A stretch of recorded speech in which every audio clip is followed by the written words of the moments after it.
Hello everyone, welcome back to my channel Ayushi's lifestyle. तो आज अभी मैंने पहले इंट्रोडक्शन दिया था सिर्फ रिसर्च का, तो आज हम पढ़ने जा रहे हैं कि रिसर्च के ऑब्जेक्टिव्स होते क्या है। Basically what are the objectives of research. तो जो कोर ऑब्जेक्टिव्स हैं वो मैंने बोर्ड पे लिखे हैं, अब हम इनको डिटेल में स्टडी करेंगे। तो जो हमारा पहला ऑब्जेक्टिव है वो ये है कि find a solution to a problem. अब हमने रिसर्च करते क्यों है, हमने इसके जो पहले वाला वीडियो था अगर आपने देखा होगा तो हमने उसमें पढ़ा था कि रिसर्च का मेन मोटिव क्या होता है, मतलब हम रिसर्च करते क्या हैं, क्यों करते हैं हम रिसर्च, क्यों ज़रूरी है रिसर्च हमारे लिए।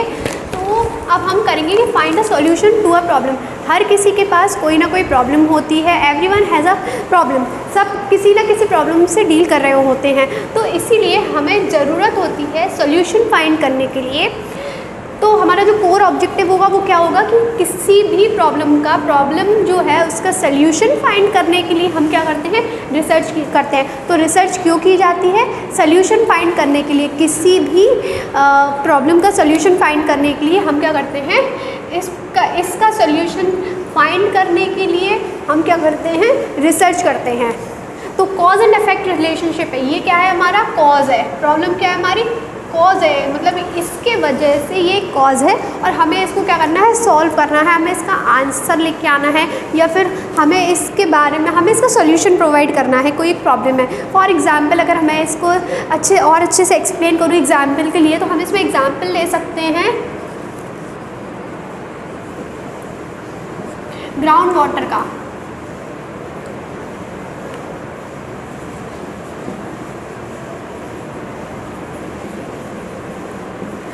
अब ये एक प्रॉब्लम है कि कैसे हमारा जो ग्राउंड वाटर लेवल है वो बहुत ही डाउन जा चुका है।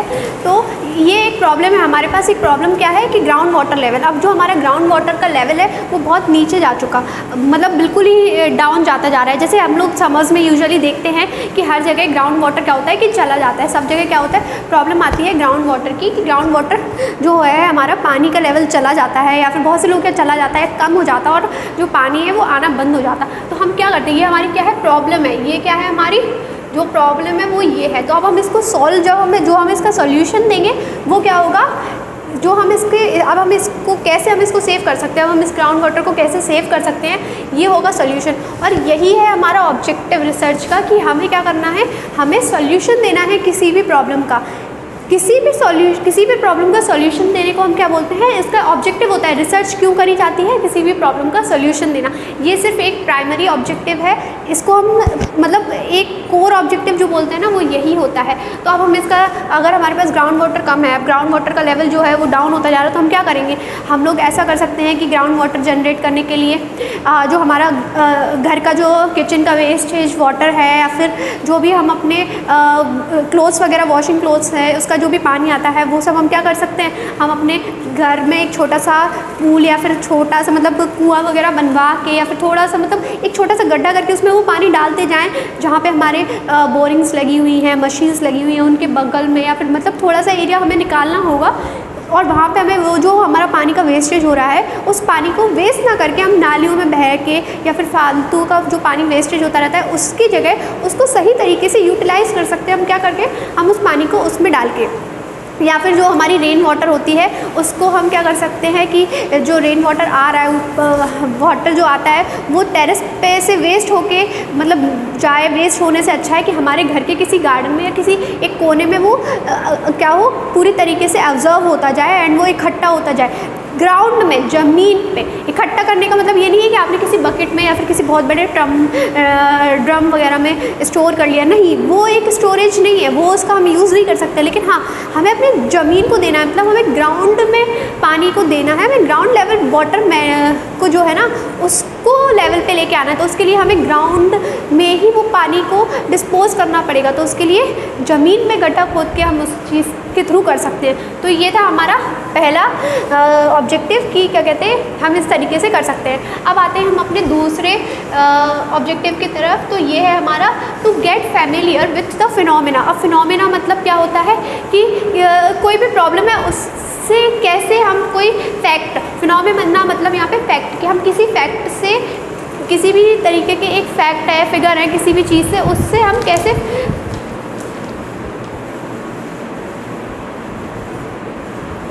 हाँ, तो इसका मतलब है, फिनोमिना का मतलब यहाँ पे है कि किसी भी चीज़ के बारे में जानना। जैसे कि यूट्यूब है, वो क्या है, एक फिनोमिना। एडवर्टीजमेंट्स क्या है, एक फिनोमिना है, मतलब उनके थ्रू हमें क्या मिलता है, पहचान मिलती है, हमें पता चलता है। अब फॉर एग्ज़ाम्पल हम ले रहे हैं कि हाँ, जो हमारे फ़ोन पे जो कॉल्स आते हैं, मतलब जो कोविड के टाइम में अमिताभ बच्चन जी का वो एक रिकॉर्डेड कॉल आता था, कॉल के पहले जब भी हम किसी को फ़ोन करते थे तो उसके पहले कि वैक्सीन है बहुत ज़रूरी, हाथ धोना है बहुत ज़रूरी एंड ऑल, ये जो कोविड-19 के नियम्स को वो जो हम उसमें आता है, जो ट्यून बसी थी, वो क्या है, वो एडवर्टीज़मेंट है। मतलब कि हम फैमिलियर हो रहे हैं कि जो रियल सिचुएशन जो अभी चल रही है उससे हमें क्या करना पड़ता है, उससे हमें पता चलता है कि ये सिचुएशन अभी चल रही है, रिसेंटली ये सिचुएशन चल रही है, उसके बारे में नॉलेज होती है। इसका ऑब्जेक्टिव क्या है रिसर्च का, कि सबके पास वो चीज़ पहुँचे, मतलब सबको पता चले कि हाँ रिसेंट में क्या चल रहा है, यूट्यूब के थ्रू, एडवर्टीज़मेंट्स के थ्रू, फ़ोन कॉल्स के थ्रू, मतलब इतने सारे पब्लिसिटी होती है उस तरीके से।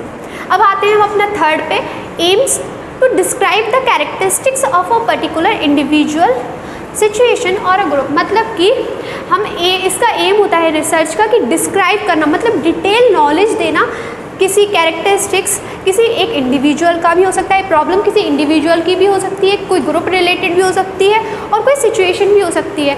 फॉर एग्जांपल कि सोसाइटी में अब बहुत सारा फॉरेस्ट डिप्लीशन हो रहा है, मतलब कि जो हमारे यहाँ आप देख सकते हो कि इन्वायरमेंटल डिग्रेडेशन कितना ज़्यादा हो रहा है। तो ये क्या हुई, ये एक सोसाइटल प्रॉब्लम हुई, तो ये क्या करता है, उसको डिस्क्राइब करता है, इसका एम होता है डिस्क्राइब करना। अब यहाँ पे ऑन द सेम, यहाँ पे किसी इंडिविजुअल की भी, एक बंदे की भी प्रॉब्लम हो सकती है। जैसे फॉर एग्जांपल कि कोई एक बंदा डायग्नोस्ड है, मतलब कि ग्रस्त है किसी बीमारी से, लाइक कोई अस्थमा पेशेंट है या फिर कोई शुगर पेशेंट है, तो वो उसकी क्या हुई, इंडिविजुअल प्रॉब्लम हुई।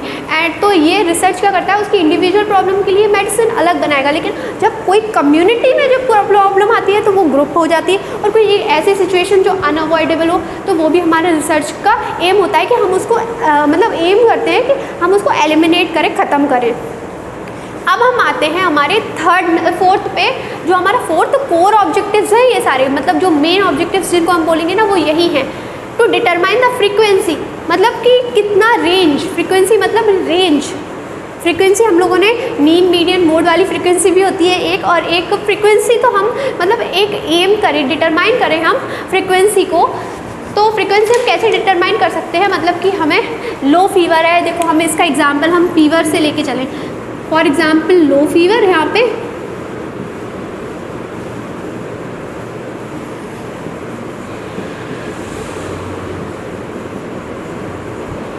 हाँ, तो जो फ्रीक्वेंसी है वो हमें कैसे पता चलेगी, अगर 102, 103 डिग्री फीवर बढ़ता जा रहा है, 102, 103 हो रहा है, तो ये क्या है, हाई फीवर है। और अगर फीवर की जो रेंज है वो 100 से नीचे है, 90 प्लस है डिग्री सी, तो ये क्या है, लो फ्रीक्वेंसी है। मतलब ये लो फ्रीक्वेंसी हो गई, मतलब इसमें क्या होगा कि कफ होगा, थोड़ा सा कफ एंड कोल्ड होगा बस यहाँ पे हैं। और अगर ये रेंज प्लस 102 डिग्री चली जाती है, बियॉन्ड द 102 डिग्री, तो इसमें हम क्या कर सकते हैं, इसका रीसेंट एग्जांपल है कि अभी जो कोरोना चल रहा है, कोरोना टाइम पे, तो इसमें हम एग्जांपल ले सकते हैं कि मे बी आप कोरोना हो सकता है यहाँ पे आपको, क्योंकि जब ज़्यादा हाई फीवर होने से क्या होता है, और अगर वो स्टेगनेंट है, वो कम नहीं हो रहा है, उसकी जो फ्रिक्वेंसी है वो कम नहीं हो रही है, डाउन नहीं हो रही है, तो मतलब कोरोना होने के चांसेस हैं। या फिर और भी बहुत सारी बीमारी होती है, सिर्फ कोरोना नहीं, डायरिया या फिर मलेरिया, ऐसे बहुत सारी बीमारियाँ होती हैं। तो ये इसमें आता है कि फ्रीक्वेंसी का मतलब डिटरमाइन करना कि कितना फ्रीक्वेंसी है, कितनी लो लेवल फ्रीक्वेंसी है या फिर हाई लेवल फ्रीक्वेंसी है। तो इसका मेन जो फोर्थ ऑब्जेक्टिव है वो ये है। एंड अब हम आते हैं फिफ्थ नंबर के ऑब्जेक्टिव पे। तो aims at generating new knowledge, हमें न्यू नॉलेज जनरेट करना, अपडेट करना, सबको अपने आप में सभी को अपडेट करना बहुत ही ज़रूरी होता है। तो जनरेट न्यू नॉलेज कैसे होगी, जब तक हमारे पास टेक्नोलॉजी नहीं होगी, हम नई टेक्नोलॉजी आती जाती है तो उससे हमारी क्या होती है, नॉलेज इन्हेंस होती जाती है। अब फॉर एग्जांपल जूम मीटिंग, पहले तो जूम मीटिंग नहीं था, हम लोगों ने कभी नहीं सुना होगा कि जूम मीटिंग क्या होता है। बट सिंस कोरोना आया, जब से कोरोना आया है तब से हम लोगों ने क्या कर दिया, अपनी नॉलेज को इन्हेंस किया ना, मतलब जनरेट किया। हमें पता चला कि जूम मीटिंग या फिर गूगल मीट वगैरह ऐसे कुछ प्लेटफॉर्म्स हैं जिनके थ्रू हम क्या कर सकते हैं, ये नई नॉलेज ही तो है जो हमें मिली कोविड टाइम में, कि हम इनके थ्रू स्टडी कर सकते हैं। ऑनलाइन मोड पे भी स्टडी की जा सकती है, उसमें भी हमें टीचर की, जो सामने टीचर पढ़ा रहा है, हमें उसकी पूरा बोर्ड दिखता है, पूरी स्क्रीन दिखती है। तो ये क्या है, एक नई नॉलेज ही तो जनरेट हुई। पहले हमें इस सब के बारे में पता नहीं था, अभी भी बहुत सारे सॉफ्टवेयर और बनते चले जा रहे हैं। तो ये क्या है, ये नई नॉलेज है। तो रिसर्च का मेन ऑब्जेक्टिव ही यही होता है अल्टीमेटली, कि नई नॉलेज को जनरेट करना, अपडेट करते जाना, पुरानी चीज़ से नई चीज़ में ट्रांसफॉर्मेशन लाना इज़ द रिसर्च। इसका जो मेन ऑब्जेक्टिव है वो यही है। आई होप आपको अच्छा लगा होगा। Thank you.